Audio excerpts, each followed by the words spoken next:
My name's Jesse Salomon. I represent the 32nd District in the State Senate.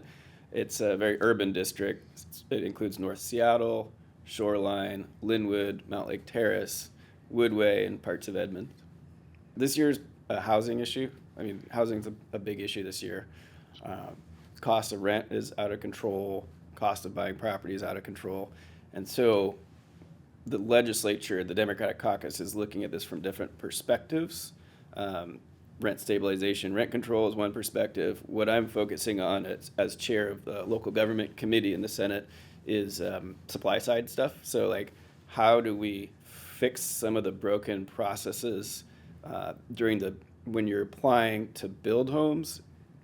It takes so long, right? And so there's so many different rules and regulations that housing starts get caught up in.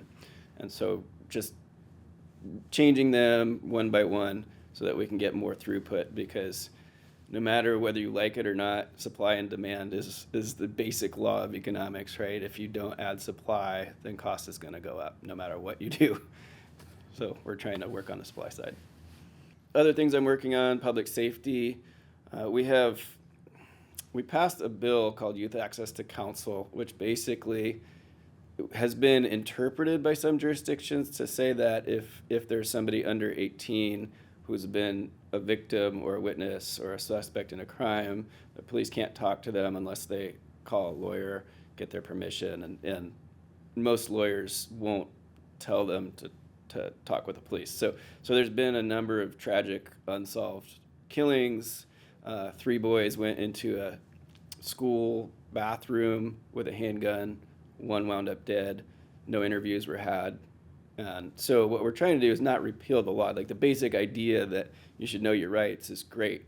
But if you're a victim of a crime or a witness and you're a juvenile, you should be able to talk to the police so that they can help you. And so this would just clarify that they're able to do that. And so hopefully we have better public safety, because there's just been too many examples where this is concerning. The example I gave is not the only one.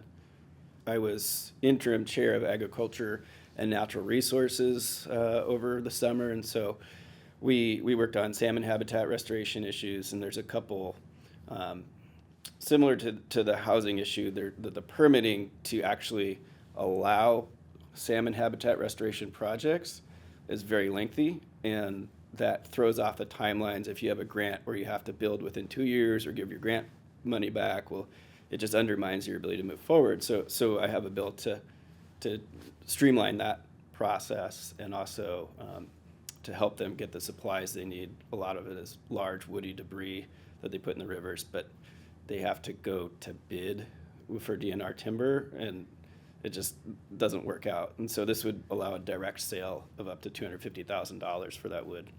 So my favorite hobbies are fishing, sport fishing, and snowboarding, which I don't get to do as much of since I've got elected, but teaching my son how to snowboard, and he's into it, so I'm looking forward to that.